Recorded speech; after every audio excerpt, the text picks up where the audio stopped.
મહેસાણાના ખેરાલુમાં પણ કડાકા ભડાકા સાથે વરસાદ વરસવાનો શરૂ થઈ ચૂક્યો છે। કમોસમી વરસાદ વરસવાનો શરૂ થઈ ચૂક્યો છે।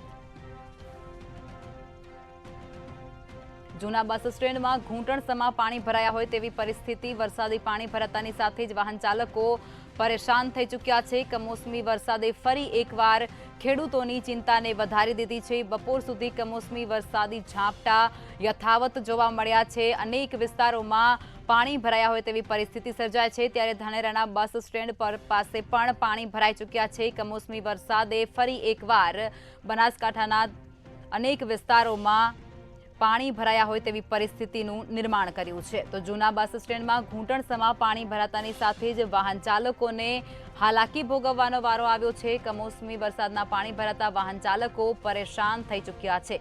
કમોસમી વરસાદને કારણે ફરી એકવાર ખેડૂતો પણ ચિંતામાં મુકાઈ ચૂક્યા છે। ખેડૂતોના પાકને નુકસાન થવાની ભીતિ અહીં સેવાઈ રહી છે।